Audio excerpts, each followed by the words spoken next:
Thalia Mara was 9 years old when she saw the ballerina Anna Pavlova dance for the first time.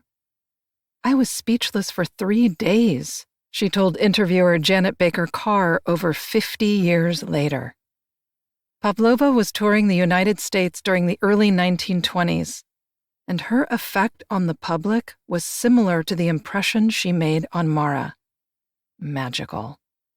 Called the most famous dancer the world has ever known, she left audiences absolutely mesmerized. Reporter Lillian McDonald saw Pavlova dance in Houston the same time as Mara and wrote in the Houston Post that she is always something to remember, near perfection. The year was 1920 when Elizabeth Simmons, later known as Thalia Mara, saw Pavlova dance. Her story of being in that audience on that night for Pavlova's magnificent performance, however, begins much further back.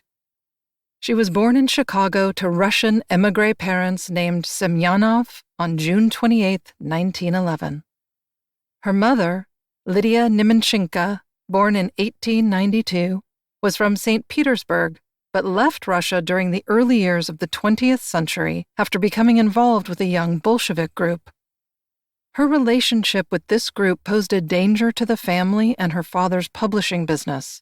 Therefore, her father sent Lydia and her brother, who was 2 years younger, to London, where they had family. Lydia did not remain in London very long. She and her brother immigrated to the United States and made Chicago their home. There, she met and married Louis Semyonov, another Russian living in Chicago, but the couple was more commonly known as Simon or Simmons. Their daughter, Elizabeth, was born when Lydia was only 18 years old. Louis was in the haberdashery business, but when their daughter entered the 1st grade, Lydia went to work too as a seamstress.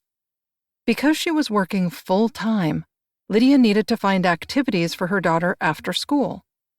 She signed her up for piano lessons as well as dance lessons with one of her friends from school.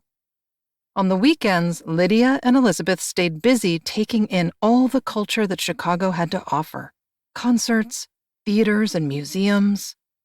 It was due to her mother that Elizabeth found herself in that auditorium that night watching the great Anna Pavlova.